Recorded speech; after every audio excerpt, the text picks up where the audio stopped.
I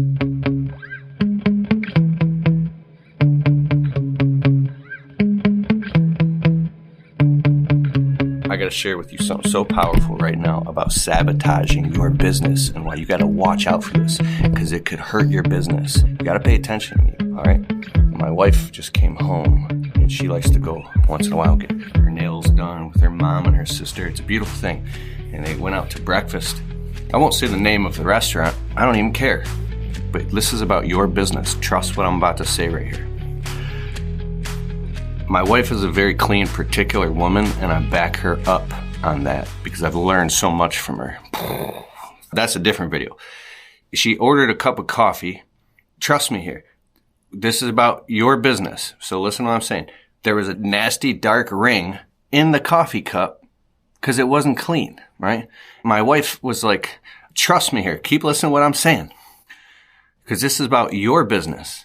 You don't even know where I'm going. You're like, just get to the point. I'm getting to the point. Listen. My wife was like, oh, there's a dark ring in this cup of coffee. Right? It was like obvious. Can I please have another cup of coffee? The waitress, and I could tell by the very tone of my wife's voice, is listen to what I'm saying. If you leave this video right now because you're not interested in what I'm saying, go. Fine then. You can go. And for those who stick around, you're going to get my point. The waitress, and I could tell by the tone, has probably been working there a long, long time. And it's not just about restaurants. This is about all businesses. Says, oh, we normally don't do that. But my wife said, as she reported back to me, yeah, but there's a nasty, dirty ring in the coffee cup, and I just want a new cup. And the lady, that waitress said, well, you get what you get. What? Now, I'm not saying that like, well, my wife, she's royalty. And my wife's like, so you guys serve dirty coffee cups with rings in them, and then you tell the customers they just have to deal with it? Perfectly logical thing for a customer to say. And then the waitress goes, I'll get you a new one. So my wife told me that. Get rid of any emotion of what you're thinking. Don't matter. Here's what matters. My first perception as an entrepreneur and a business owner myself who has been through highs and lows in my own business. When you are in a business so long, day in, day out, day in, day out, day in, whether it be a restaurant, landscaping, lawn care, HVAC, carpet cleaning, plumbing, drywall, epoxy flooring, I don't care, roofing, and it's your whole world, and you're so, I guess, burned out, and you're in a customer service business, you can get to the point where you start sabotaging your own business, and you can't even help it. I've seen it. I grew up working in restaurants in the evenings, on the weekends, when I was a kid, before I started landscaping. I worked in a lot, probably like 10 different restaurants. And so people in the restaurant world work very, very hard, and God bless them. And some restaurants, I don't know anything about the restaurant business, but here's what I'm saying. Some people get so stuck in their ego and their own suffering that they sabotage. So how are you doing this in your business?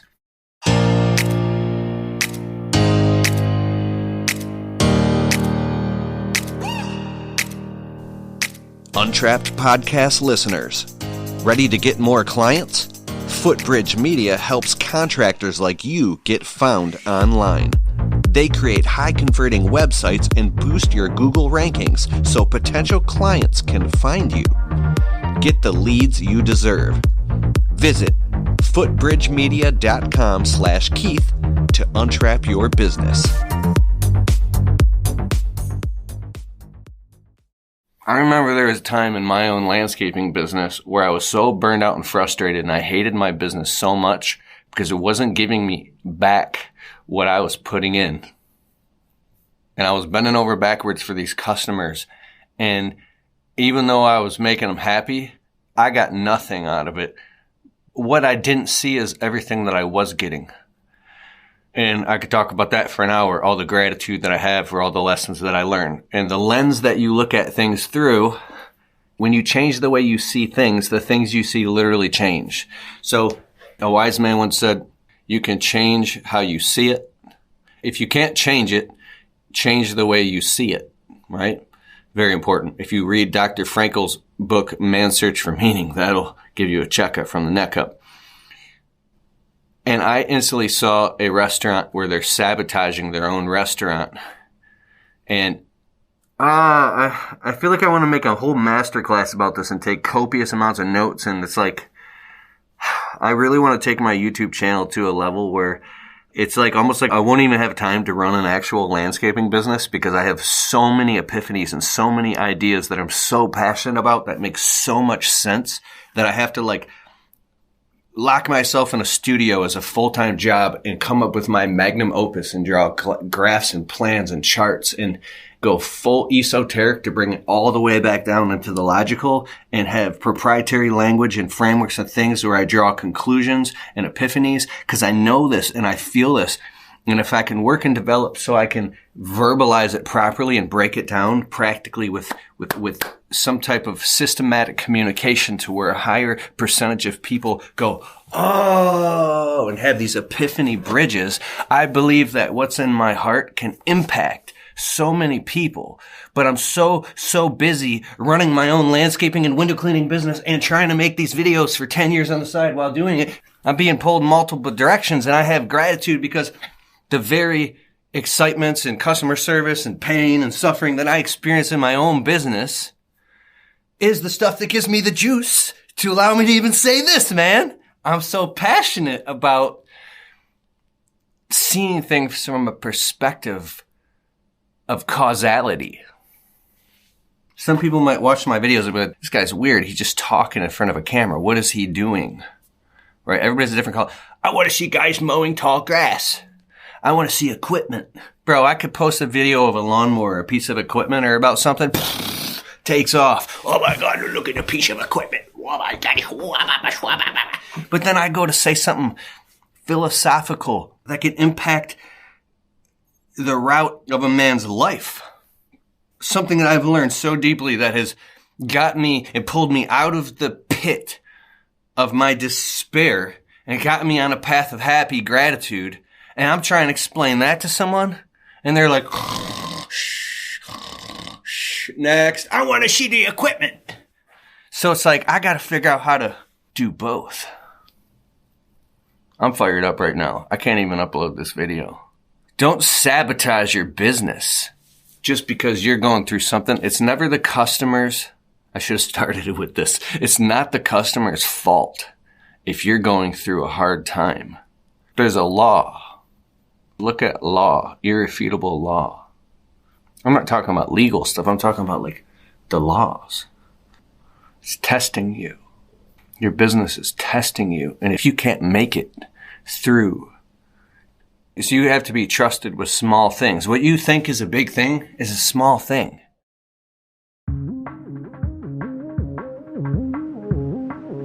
If you're sick of wearing multiple different hats, and you really need a CRM software to run your business on, look no further than Jobber. Jobber now uses the power of AI. It not only does the billing, invoicing, payment collection, follow up with your customers, ask them for positive 5-star reviews automatically after you've left the job, but it also collects tips from the customers if they want to leave a tip. You just turn on the button, ask customer for tip, and I'm getting like $160, $250. I even had a customer leave a $600 tip with Jobber tips. And with Jobber payments, it automatically gets put into your business checking account. Here's the cool part. Jobber's virtual receptionist is insane. It's an AI receptionist that answers the phone and talks to your customers like a real virtual person, takes down all their information, books a quote, whatever you need. This is the future. So if you're super excited about taking your business to the next level and taking one of these hats off, Jobber helps you do all the administrative function of your business so you can focus on what matters, taking care of your customers, making money. I'm a Jobber ambassador, so you can get a totally free 2-week trial of Jobber software and a huge discount with my exclusive link. Just open up your browser and go to getjobber.com/Kalfas. That's Kalfas. Kalfas. Getjobber.com/Kalfas. Go there now, sign up, and if you need help, the Jobber team will hop on a Zoom call with you and walk you through setting it up in your business. This is easy. Do it. Let's go. Let's go. Now back to the show.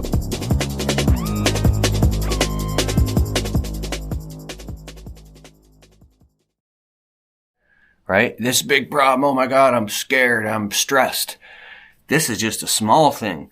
It's a Goliath, but it's just preparing you for the next Goliath, right? Because once you get through and you overcome that Goliath, you realize that wasn't even that big of a thing.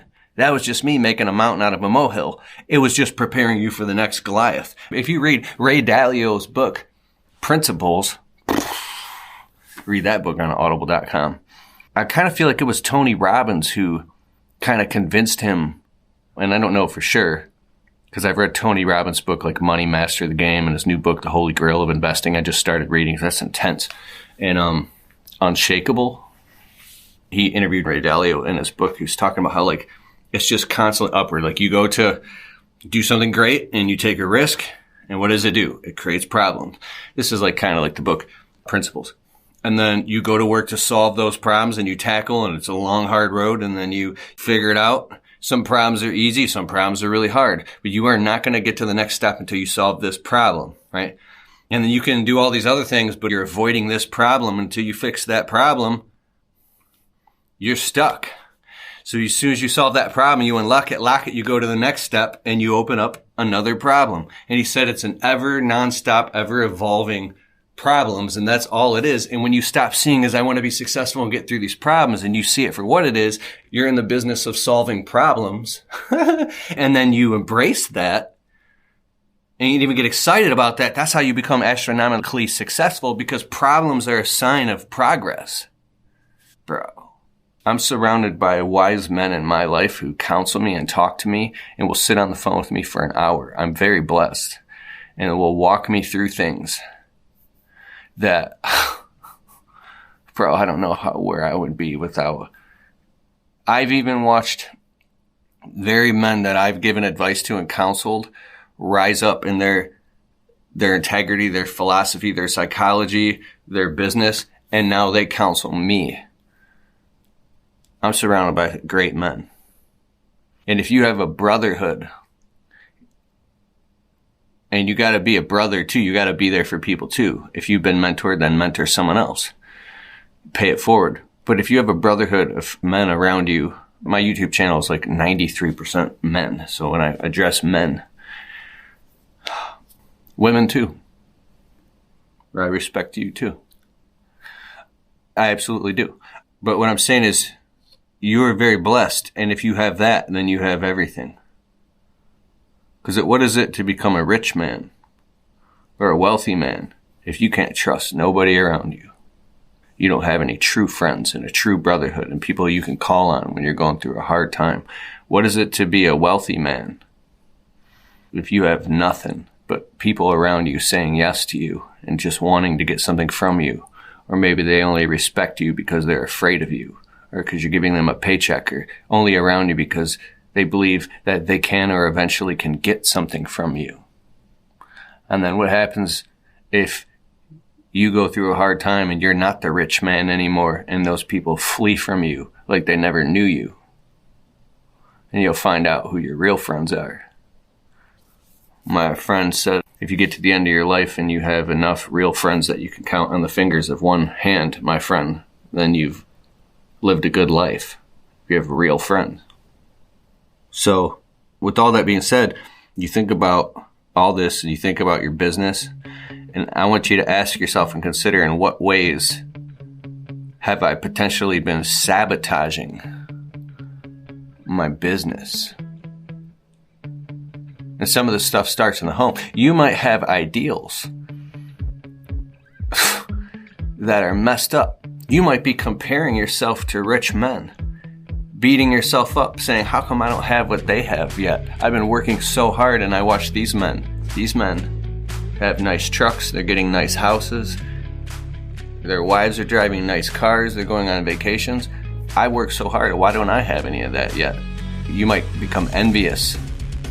It becomes a splinter in your mind, and it's disruptive to your spirit. And then the spirit of mammon overtakes you. Look that up. And then you become obsessed with just getting stuff because you want to so badly be acknowledged and you want to feel valuable and you want to feel worthy because inside you feel worthless, and it's a lie. You're worthy, trust me. And you're not going to realize it until you realize that all that stuff that you can't take with you, but you might say, yeah, I know I can't take it with me, but I just want to feel what it's like to finally have that amount of money in the bank or go on that vacation or have that. I want to feel the feeling. And I'll tell you something, it's great, but at the same time it's empty, because if you have it and you don't have any peace in your heart and peace in your home, you're a broke man. You're a broke, sorry man. And you're upset, and it's even double the hurt, because now you realize that you've been chasing a lie. Because when you finally get what you thought would make you happy and it doesn't make you happy, you feel hollow and empty. So, man,